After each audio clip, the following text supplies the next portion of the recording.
We've created a targeting package of 400 people based upon similarities, commonalities, signatures, and features that allow us to infer that this is the operational community. That is a frightening situation. A very mundane week. I barely remembered what I did, and my phone remembered better than me. It actually had the timestamps, and it was all true. What you're saying is, if you deny access to GPS coordinates, the app has different ways of getting at your location. Exactly. In the world of AI, where you can just type a couple keystrokes and turn this into a profile of a person and where they're going to be tomorrow, right? The risk here is just insane. If your pattern of life is knowable before you've launched, you're not really hunting, you're the hunter. The government has finally acknowledged that adversaries can track our soldiers' smartphones and use the real-time smartphone information to target them with drones or other warheads. That's according to Senator Wyden's recent letter to the Department of War. The letter includes reference to the original whistleblower on this issue, an intelligence contractor who's with us today. That's Mike Yeagley. Mike, thanks for being with us. Thanks for having me. Working with Mike and I is our colleague Joanna, and the three of us are working on a project that actually gets under the hood of how smartphone tracking works so that we can protect our soldiers, first responders, law enforcement, and government overall. So today we're going to lift the veil a ton on how phones actually track. And the first topic I think we should jump into is the ad ID. Is it actually really important anymore? How should we think about ad IDs? And if they aren't as relevant, what's replacing them? So Mike, you want to kind of give us some background? Sure. So when we started this type of work 10 years ago, the ad ID and location services were foundational to being able to attribute our most secretive special mission unit in the Army to a forward operating base in Syria, back to Fort Bragg and to their residences. But we knew that the apps didn't stop collecting. It just became a bit more opaque. And that opacity is what we're going to talk about today is how the apps have gone deeper into the device, looking at telemetry, these sort of diagnostic data sets that aren't considered PII. So the apps don't need your consent, and the user has no optionality to control those elements like they can with the ad ID and location data in this post-privacy world. A lot of the assumptions that are foundational to operational security is that we start from this baseline of ambiguity, but that ambiguity no longer exists. In fact, in this post-privacy world, that ambiguity is all but collapsed because what the applications are doing as this privileged collection layer on our devices is resolving behavior with fidelity through telemetry, layering telemetry, combining these telemetry fields, which are sort of ambiguous on their own, but when combined, they tell a story. And that story is far more probative than the ad ID ever was. So Joanna, you're in a unique position to illuminate a lot of this, but unlike Mike, you're not a operator with clearance levels. So give us a little bit of your background and help us understand why you're going to be sharing with us and what context is you're going to be sharing with us. Thanks, Joe. Yeah, that's right. So I was at Apple for 10 years designing new apps, and now I'm at Unplugged and I'm leading the creative. And in doing that, we've been working on some really exciting technology about how we can protect your outgoing data. And in doing so, I just wanted to understand what the apps on my phone, what kind of data they're actually sending out. And we were developing this. I had access to our prototype, and I took 1 week of my data from my phone that I use every day. And it was actually just a mundane week. Like, I was working a lot, nothing really significant. It was just your random week. And I started analyzing it, and what I found was just really incredible. So what we're about to see is something no one's ever seen before. It's a real-time view looking back at a week of Joanna's life into how apps basically try to data harvest regardless of what permissions you have. So yeah, I'll just real quick show here what I was looking at with the prototype. You can see it here, and you can tap on them. You can actually like see the code of the files. It's incredible. So in analyzing, So that's a long list. Is there like thousands of things there? What are we seeing?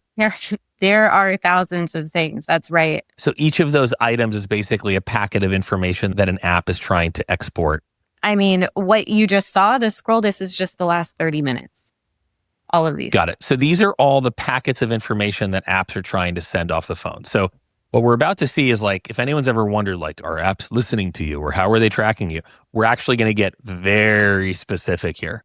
Let me share my screen. I'm really excited to walk you through. There is so much here. So here, as you can see, there's over the last week, almost 80,000 times. Those were those little outbound requests that you saw on my phone. They were sending all kinds of things and way more identifiers than just your ad ID. So we're going to get into that. You can also see the majority of them were in the background. That's when I wasn't even using my phone, 83%. So over a few days, apps sent out identifiable information or fingerprinting, tracking information, or they tried to on your device. How many times?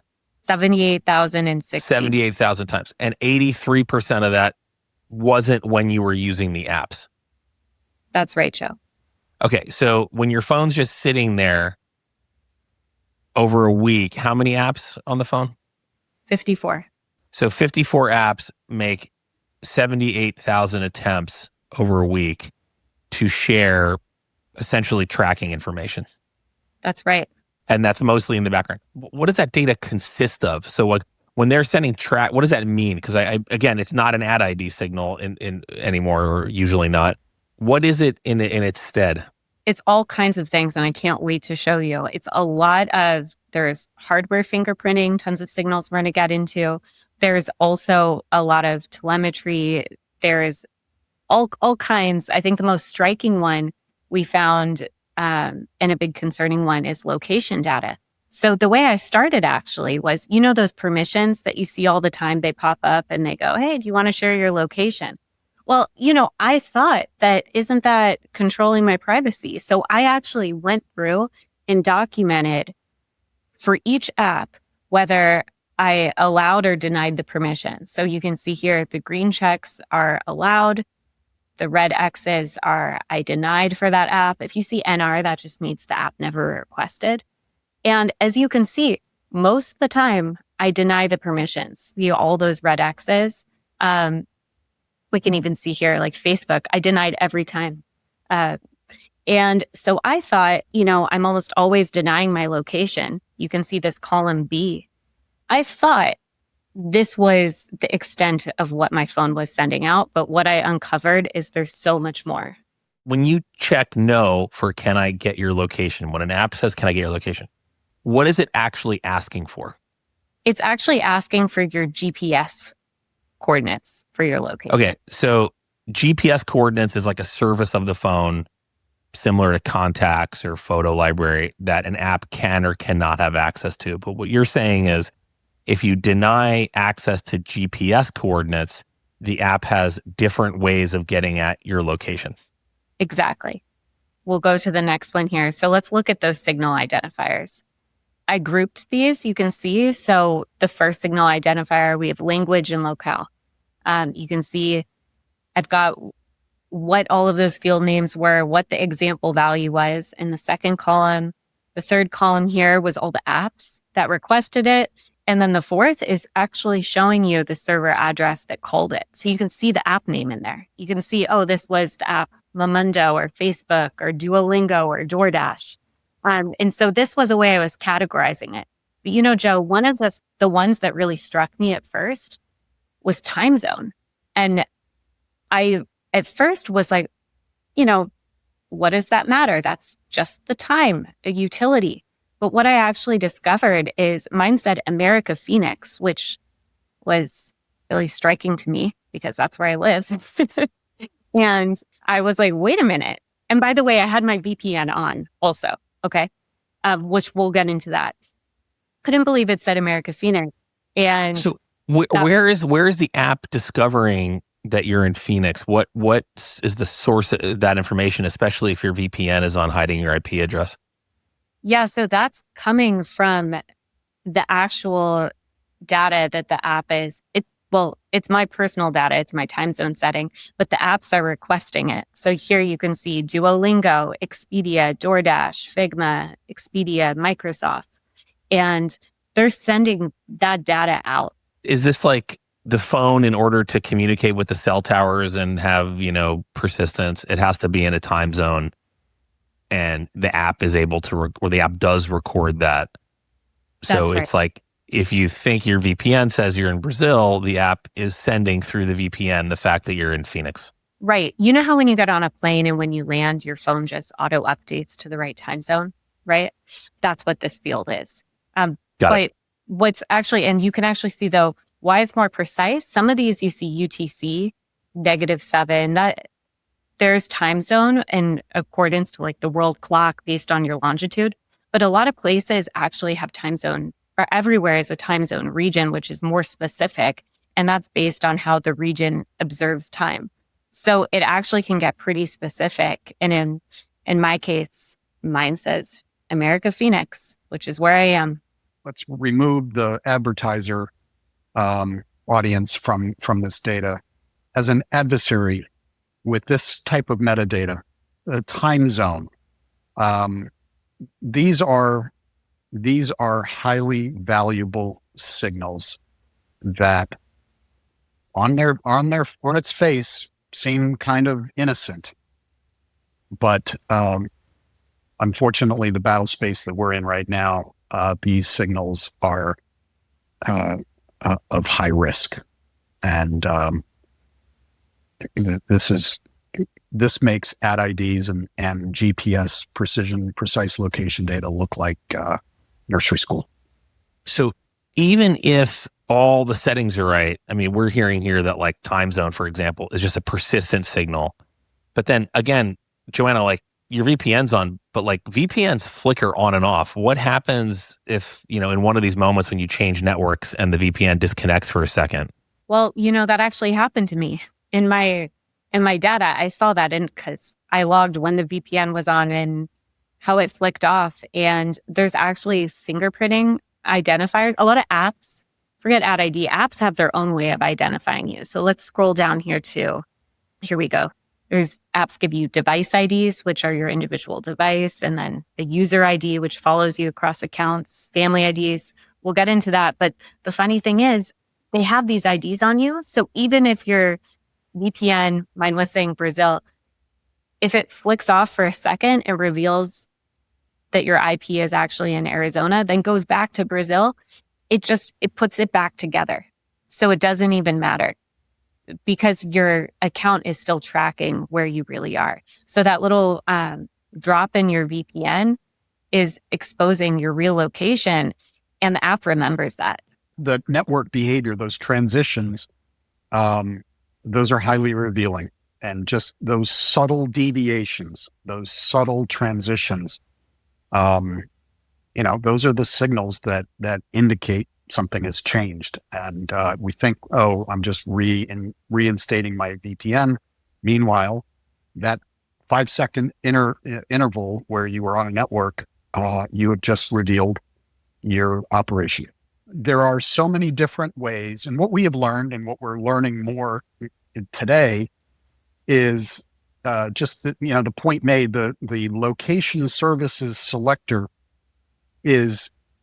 controls a sensor on the device, the GPS sensor. The GPS data and the multiple decimals gives high precision, but there are countless ways to resolve one's location and infer with precision one's location than relying solely on GPS. That's just one sensor. And from the user perspective, you have to understand, you have indicated that you don't want the app collecting GPS data. It says location, but really, fundamentally, it's about a sensor.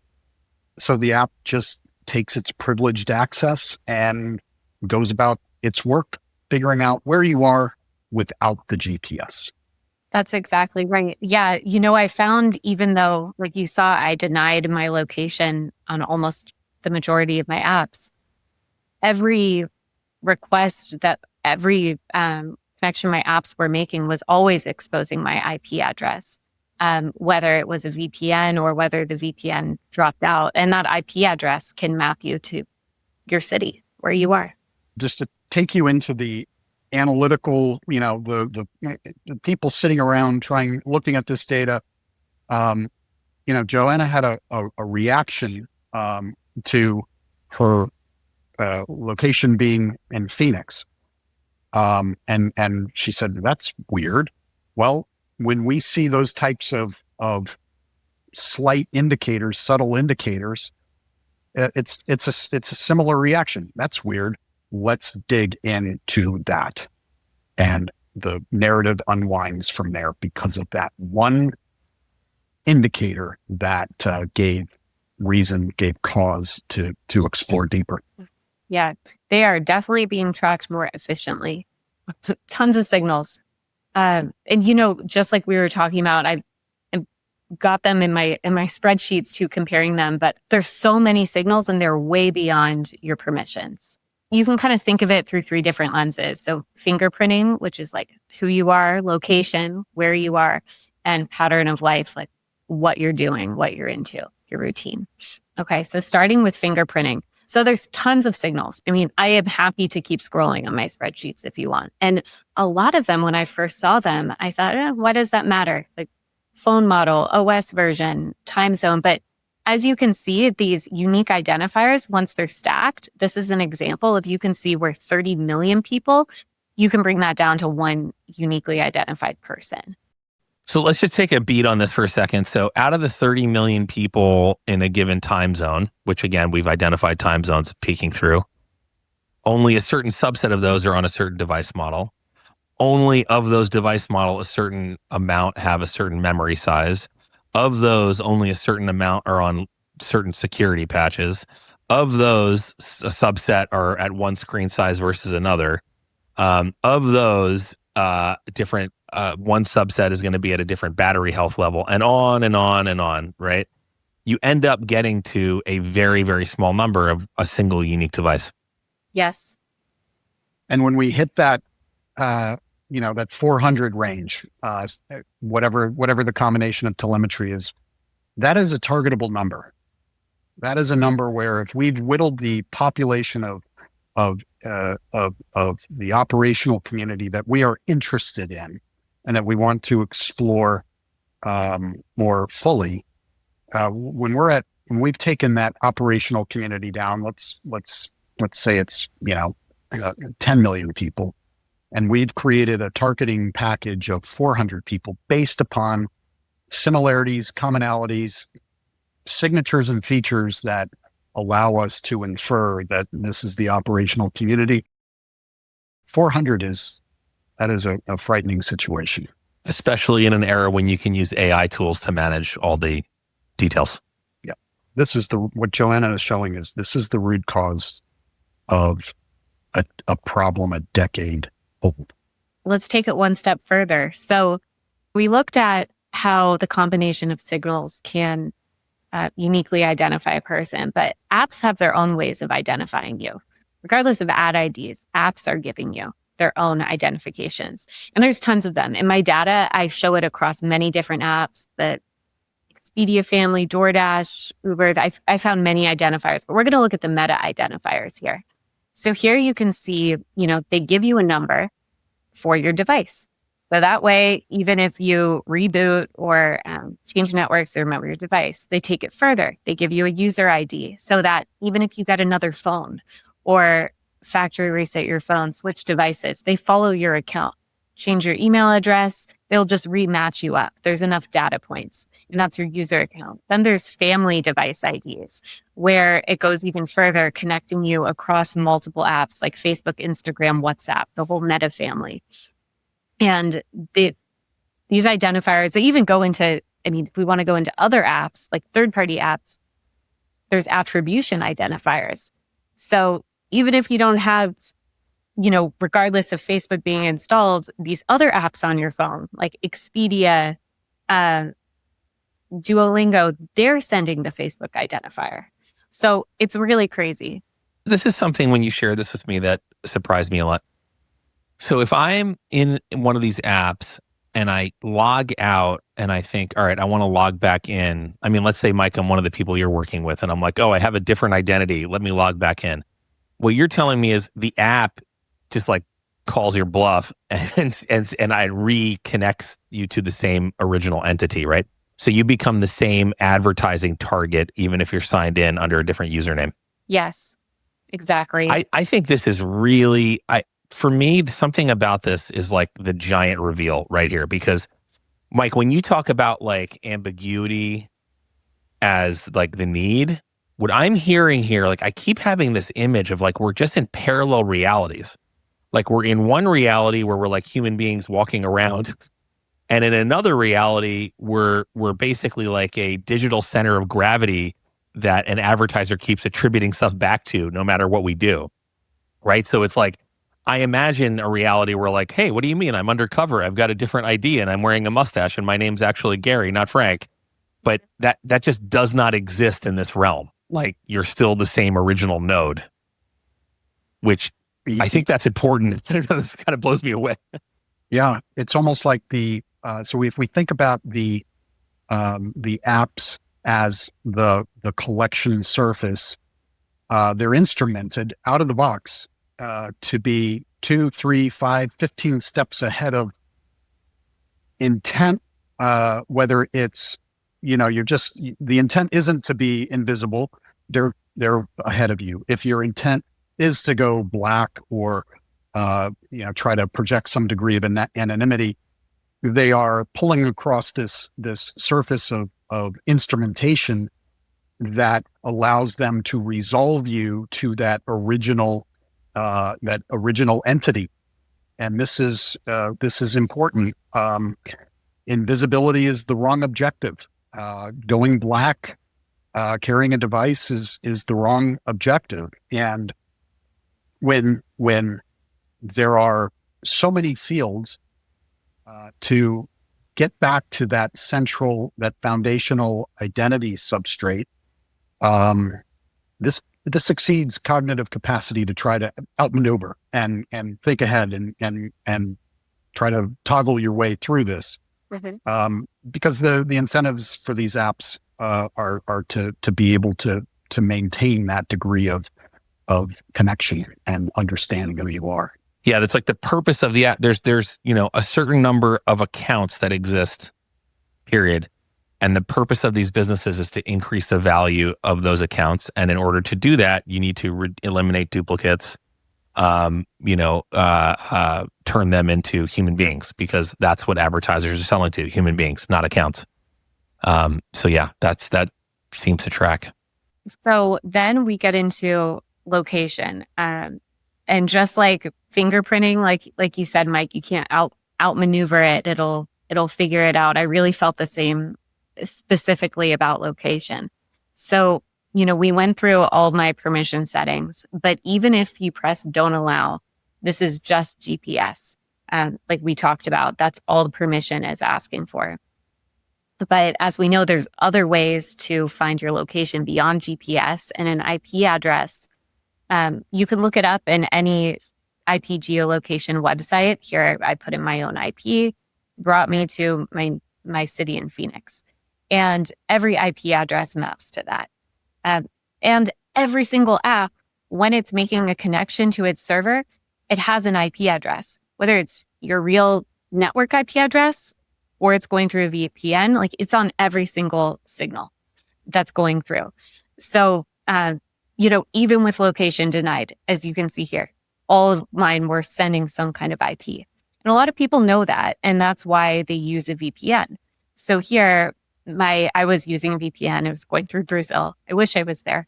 But and all my data was going through that. But like we said, these connections are very shaky. When you transfer networks going from Wi-Fi to cellular, when your phone's in like the low battery mode, if you have like a weak signal, there's all kinds of reasons. And it's normal for like a VPN to kind of go off here and there.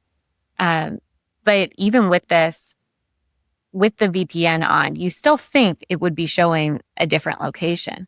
But when we actually looked at the data, which is what I was bringing through and showing you guys in my research, you can see here, even with the VPN on, the actual data itself is sending time zone. Here, it's my time zone data, America Phoenix. So that means that the VPN becomes an encrypted channel in which the app sends its servers your actual location, which is not the VPN location. Exactly. Yeah. That seems important. We're contemplating this risk that our troops are facing based upon what we're calling location data, and we're treating it as a single element and prescribing remedies around the selector on the device that manages GPS. We are not contemplating the operational risk based upon the telemetry that infers location based upon three things: time zone, carrier, and locale. And then throw in device keyboard and other things that start hydrating the behavioral attribution or the identity attribution. But Senator Wyden and across the spectrum of the national security community are treating this location issue as a single entity, when Joanna's demonstrating here that there are many ways of resolving location. So fix the ad ID and location data, and troops are still exposed. So it sounds to me like the sort of naivety we have as customers when we like click off location and we think that means something. That sort of perspective exists at the policy level. And that sounds really concerning to me, because there's a big gap between like the sort of consumer naive perspective of like, but I clicked off location, and what's actually happening when people in your world are trying to find people. Like, that's not an actual obstacle. No. And this speaks to understand at a root cause, or at the root level, what is going on when you have an app on your phone. And once we sort of get beyond the fear of this is very technical and very sophisticated, you don't need to be technically, nor do you need to be sophisticated to be able to look at what's on the screen here. And a reasonable person would be able to say, yeah, I think that a scalable AI machine looking at data across 1,000 devices with time zone, carrier, and locale resolved to a user ID, that we still have, that risk remains, notwithstanding whatever policy we've implemented targeting the ad ID and location services originating through GPS. And Joanna, you saw this on a lot of apps, right? This isn't just like a single horrible app. This was pretty pervasive. Can we take this down, and can I show you my table? Please, yeah, go. So IP address, we already talked about, like that's just how it works, right? Every single connection is showing an IP. Okay, so you're looking at, what are these, like 50 or 60 normal apps? You said like Duolingo, Instagram, whatever, just normal stuff. Yeah, the left column are all the apps on my phone. Expedia, DoorDash, Hotels.com, Nordstrom, Duolingo, Facebook, Figma, Dropbox, Spotify, VRBO, Amazon, Marriott, Lyft. You probably have a bunch of these apps on your phone too. Okay. So what I'm seeing is 100% of those apps is the first column IP address? Yeah, because that's just how it works. You can think of it return address label. It's sending an IP, whether it's your real one or your flaky VPN. It's sending something. Okay. So an IP address, of course, gets you down to neighborhood. And that is visible when the VPN flickers. And even when the VPN's on, time zone and country code are visible. Okay, got it. And then the next one is what? Yeah, and the user ID remembers you in addition. Okay. Got it. The next one we'll look at, there's all kinds here. We talked about the combination, but I think you were particularly interested in the time zone here. So let's just read through the apps with the time zone. So Expedia, DoorDash, Hotels.com, Nordstrom, Duolingo, Figma, Dropbox, Spotify, VRBO, Lyft, Teams, Pattern, Delta, X, Zappos, Hinge, Pixar, Wait, Wayfair, Zappos? It's just Weather weird. Channel. Like Zappos is like a shoe store, right? Like, Yeah, yeah, okay. Okay. yeah. Got it. But I think that's a fundamental question. Why, you've got an app on your phone, and I use the flashlight app. I need light. You don't need to know what time zone I'm in. Yes. I need light. Turn the light on. You don't need to know where I am. I think that what you just said it though, Mike, and what you said against what Joanna's showing us to me is kind of like telling the story here, because when you put the app on your phone, it's like, guys, I don't know the metaphor here, but it's like we're dancing with someone who's not who we think, right? It's like the app, you think it's a flashlight app. It's not. It's an advertising business disguised as a flashlight app. You think it's a shoe store. It's not. It's a high margin advertising business disguised as a low margin shoe distributor. Right? I think to me, that's the theme here is like these apps are all advertising businesses. Like, I mean, I find this incredible. If you listen to Amazon's earnings calls, the fastest growing revenue segment of Amazon is advertising because it's the highest margin revenue segment. All of them are increasingly shifting their focus towards advertising, which is the most profitable source of revenue once the app's on your phone. Eric Seufert, who's kind of a watcher of the ad tech business, I think a few years ago, he coined the phrase, everything is an ad platform. Mm-hmm. And the Amazon model that you just referenced validates that. The ads that I get from Uber while I'm on my way to the airport to drop me off at curbside to catch a United flight, they're sending me ads for FlexJet and NetJets. So they need to tune that a little bit because I'm certainly not an audience for private air travel. But you get my point. Everything is an ad platform now. And you look at this list. They're all trying to get in the business. Yeah. I'm going to layer on top of this. In addition to all that, keep in mind from my data, 83% of all of these signals happened in the background. That's right. Why? Many of these apps I wasn't even using, and it was still sending this stuff. So it just, I think it's worth explaining what that means and what is considered background.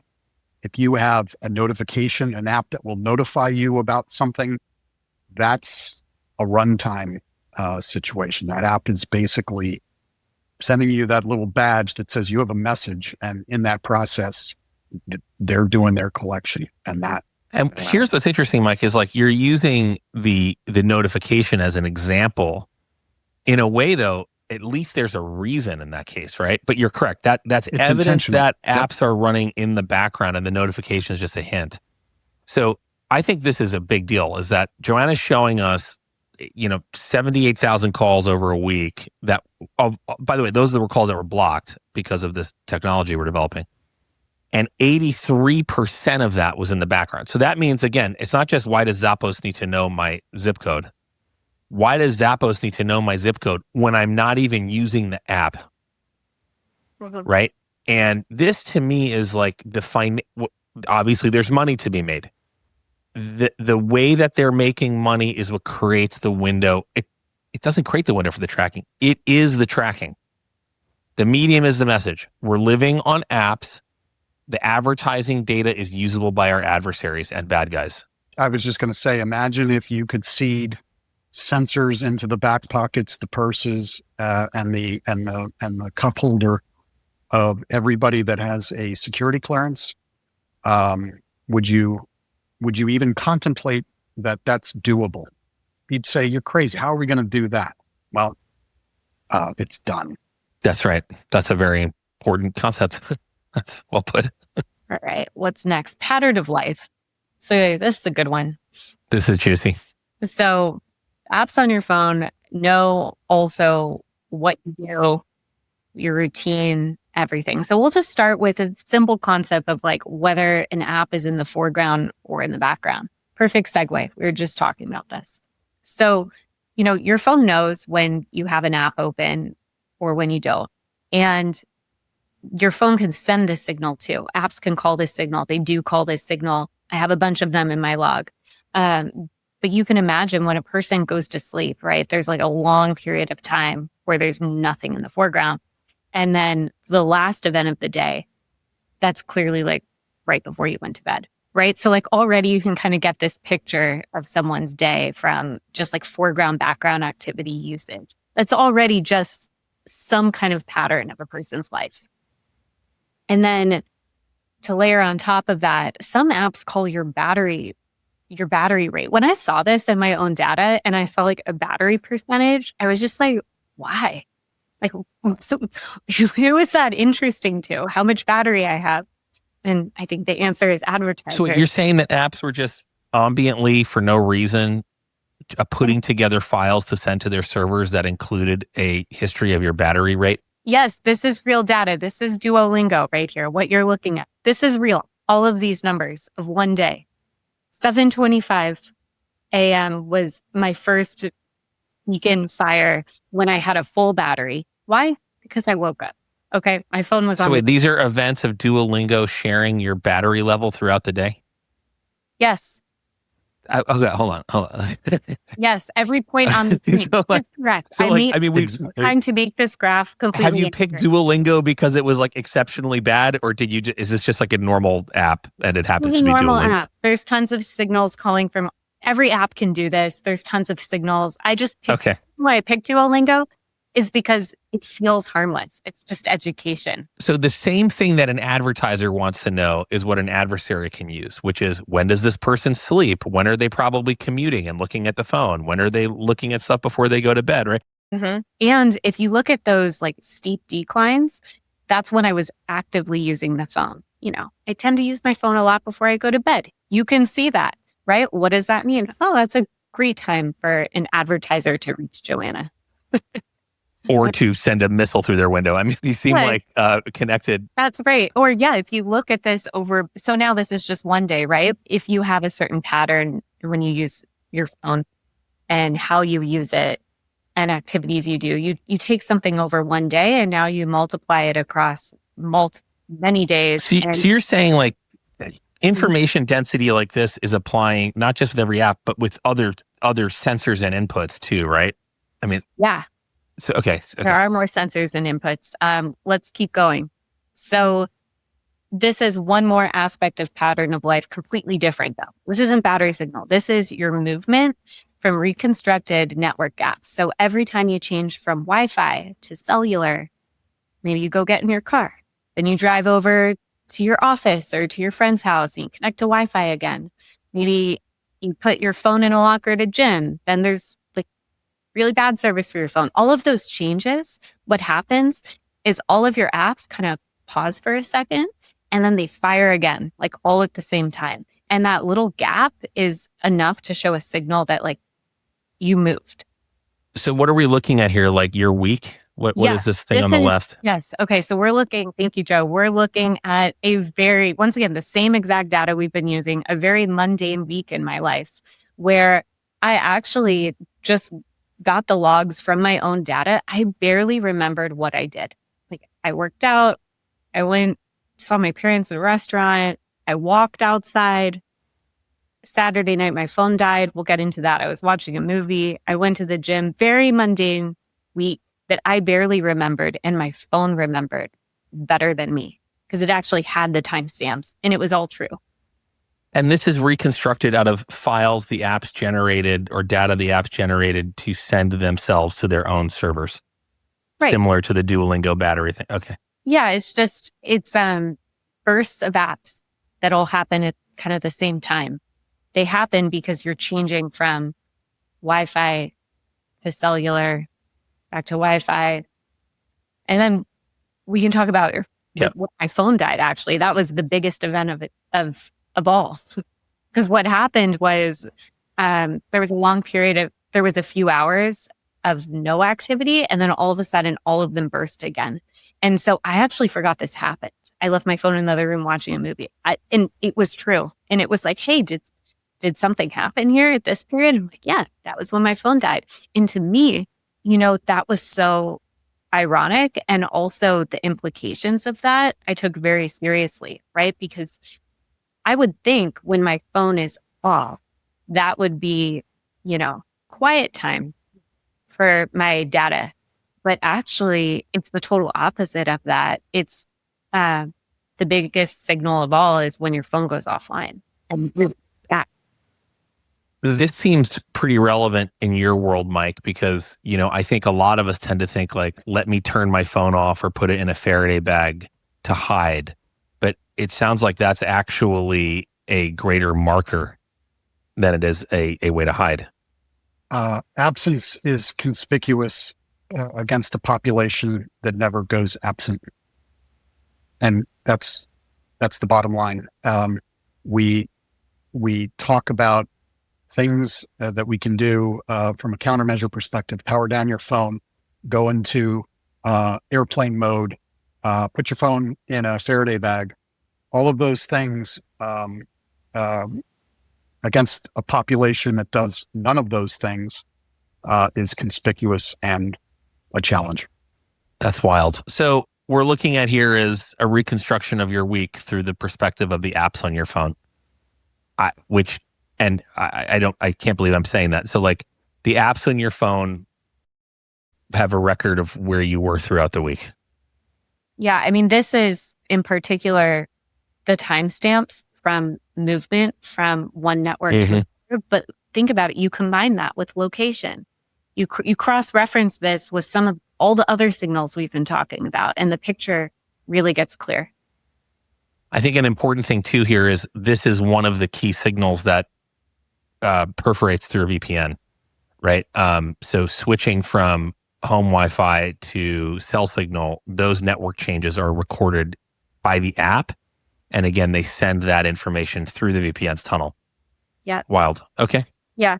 Wow. What's next? Crazy. Actually, I remember when I was going through this for my gym one where I went there, it knew because I used the Barry's Bootcamp app. So I obviously checked it right before it went off. Like it was like, that was obviously me going to the gym because I was also using that app and then I was switching networks. So yeah, you start to cross-reference this stuff and there's really a lot that can come out of it. Just to make a point here, we're talking about telemetry. The community recognizes location data and ad IDs. They understand the concept of data.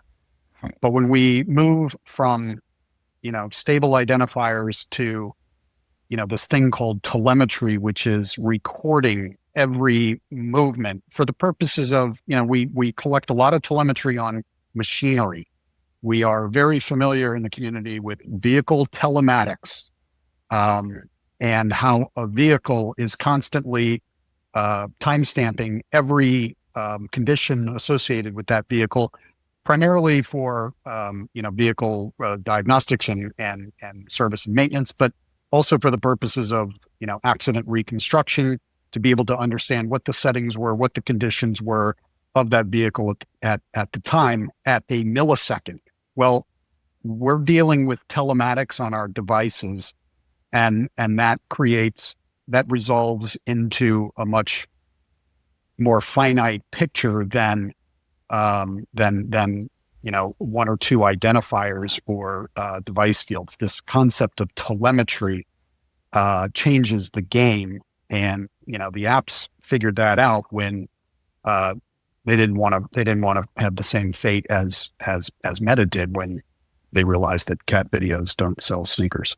So in the absence of the ad ID, what I'm hearing is the sort of like black box that's used for diagnostics becomes the source of fine grain information to composite the new ID. And it includes all of this temporal stuff. And so Joanna described the ability to reconstruct a week through telemetry, events that she didn't even remember herself, because why would you? But the telemetry captured that moment. And again, we're not, the accelerometer is not revealing the operational act, but we're certainly revealing behaviors that are inconsistent against this population baseline. And, powering down your device, going into airplane mode or a Faraday bag, that creates a signature and a signal itself that when the apps reconnect, all of that absence gets backfilled as a device state. The whole idea of like the going dark, again, I feel like, there's this naive approach. We seem sort of like children up against a really sophisticated adversary here. Because this notion of like, oh, I'm going to turn off the phone or go black in order to hide myself, these seem to be outdated ideas. Like, I feel like we're sort of looking at the world through the lens of like a 1995 Law and Order episode where they're trying to get a warrant for a cell record or something. You know what I mean? In which what I mean by that is like the information is very discrete and very limited, and you need a warrant to get it. And like, we're in a totally different world here in which the very water we're swimming in is data, right? All this information is out there. So again, it just seems like our vision of this seems to be extremely outdated when you actually look at what the apps are generating. I wouldn't add another thing to what you just said. It's very revealing. This one here, I mean, what you're looking at is a bunch of different sensors. None of these require permissions, just like everything else we've been looking at. But these are some pretty high fidelity sensors. So your accelerometer, it shows whether you're walking, driving, sitting, lying down, orientation, hand tremor, gait, like how you walk. Of course, there are app reasons for, we'll go through all of these, but app reasons for many of these sensors, but this data can be sent all the time and it's not behind a permission. So every app has access to all of these sensors all of the time? Yes, whether they do request and send it, every app has access and could. Yes. Because let's remember, an accelerometer or accelerometer data on its own is not considered from a policy perspective, a compliance perspective. It's not personally identifiable information. So we don't even think about it from an operational security perspective because, what's to see there? And again, I think it's very telling that these are telemetry packets that we do not control. So you can't go into your device settings and turn off your accelerometer, nor can you deny the flashlight app access to your accelerometer. The flashlight app has no need to have your accelerometer, but yet its privileged position on your device enables it to pull it, whether it's going to use it or not. That's sort of this foundational issue that Senator Wyden and others that are concerned about this need to recognize.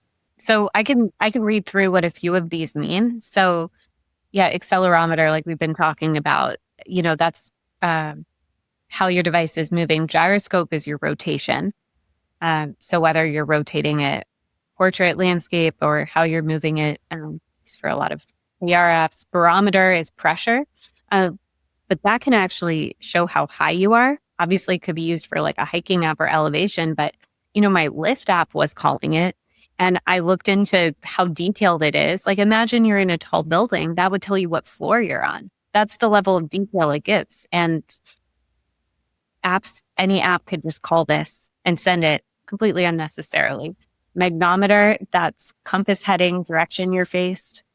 And touch rhythm, this one's wild. So the cadence in which how you use like your keyboard or you swipe or you scroll, all of that, which every person is unique and different, right? How they interact with their phone. That is also a signal. And it's used. In my own data, I saw it was called from Wayfair disguised as like fraud prevention, because they want to make sure you're a real person. But that's, why does it need that? Why is it keeping that level of detail? It's another fingerprinting signal. And then the last one is light rhythm. whether you're indoor or outdoor, and your room brightness. And so when I look at this, the natural inclination within the community is to develop techniques and tradecraft to sort of mitigate the risk of the accelerometer, gyroscope, barometer, magnetometer, touch rhythm, light rhythm. We'll then spend a lot of time trying to understand what those signals are. We'll get right into those details. And we're at a point now, because all of these telemetry signals are being processed at machine speed. I don't think it's optimal for an operator to be trying to figure out how to manage and mitigate touch rhythm on his device. We need to just sort of look at the device surface, recognize that there are a lot of sensors on there, but to try to develop mitigation strategies around defeating these things exceeds our capacity. And this is the kind of thing that we get wrapped around the axle over. I mean, what I'm hearing, Mike, is that like the devices that are used by our personnel at different levels, right? Whether it's the guy going covert in Syria, or it's the person back at Fort Bragg, or it's the person even at a federal law enforcement, or someone working in a defense sensitive industry. Like, the issue isn't necessarily, obviously it's not the ad ID. We're way beyond that. But the real question is, like, their phone should be seen as a different type of phone, right? Rather than a normal phone. A normal consumer phone exists to optimize advertising value out of the information on the phone, which we're seeing is multi-dimensional, constant, temporal, right? All this. But that for our personnel who need to be protected, there really just need to be different rules about what type of data applications can export from the device. I mean, that's sort of what I'm hearing you say, is like, we have a whole population of people who are using consumer devices, but they're really not consumers. And this overlap is creating like systemic risk that we can't, it's just whack-a-mole here, what we're seeing. There's no way to like permission our way into safety here, right? Because it's just endless. This amount of information is endless. And again, in a world of AI where you can just type a couple keystrokes and turn this into a profile of a person, who and they're where they're going to be tomorrow, right? The risk here is just insane. So I guess what I'm hearing from you is like, what we're looking at here is sort of a diagnostic picture of the commercial layout of an ordinary consumer phone. And what I'm hearing from you is this just screams unsafe. Like, not like this should not, what we're seeing, data like this should not be streaming from the hands of our military, defense, intelligent personnel. 100%. But this is where it becomes a very slippery slope, because the natural reaction is to develop and equip a special phone, an op phone, a phone that is uniquely configured with all sorts of other signatures that make it look patently obvious that this is like no other thing we've seen before. And so that's why I use the word ambiguity as opposed to, going black or invisibility. We don't need to necessarily be invisible to the commercial data ecosystems, because I think, frankly, that's you're playing whack-a-mole. You're constantly trying to stay ahead of this thing that is much larger than you, and the structural asymmetry associated with that just makes it so that you won't want to do anything, because everything is a risk. So when we think about the root of the problem, commercial data flowing into these opaque networks that are accessible by adversaries, full stop. Okay. Universal truth. Everybody's going to carry a device.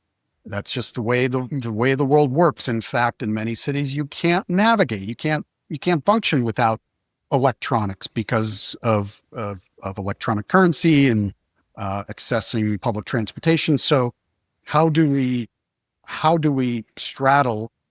mitigate the risk from commercial data revealing every behavioral indicator that associates us with a special mission unit for an operational node, while not creating signal around the mitigations and the countermeasures to prevent that. And so we need a new substrate that precedes the operational act, that precedes the mission. As Senator Wyden's letter talks about troops, if I were the adversary, I would be mapping those troops back to their homes to understand, are these troops that have children and a wife, and do they have a lot to lose? And how do we sort of inject these gray zone tactics? But this is the new substrate that the operational community must learn. And that is, before the operation, before the deployment, before the mission, before the act, is the risk zone. And it doesn't just start, when you go operational. It starts, it starts on day one. And our phones are not, that continuum of risk now precedes everything we do operationally. If your pattern of life is knowable before you've launched, you're not really hunting, you're the hunter. What I'd love to ask you guys is maybe we can get together in the next couple of days and have another conversation about one way to solve this. Because I think we've got some interesting leads on a way to actually deal with this problem. But boy, it sure does seem to me like we're, like I noticed, I've noticed with AI and my use of Claude and ChatGPT, a huge shift, right? Because I can get really solid answers very quickly. In the same way, I stopped using like a pen and paper to do arithmetic when I'm like managing a P&L, and I use, a calculator instead, right? Similarly here, I just get the same sense, which is like this approach of like, how do we put a Band-Aid on one signal versus another is completely out of step with the sophistication and power of what we're up against, which is the supercomputer in our pocket is specifically designed to monetize monitoring us. That's it. And I think as we're going to discuss, we need to take some fundamentally different approaches to solve that problem. So if you guys are up for it, I'd love to maybe have another conversation this week around some ways of tackling this. How does that sound? I'd love that. Awesome. Well, all right. Well, for now, thank you guys so much. We'll get back together and talk about what do we do in this world of endless tracking and endless signal. But for now, thanks so much for your time, and God bless.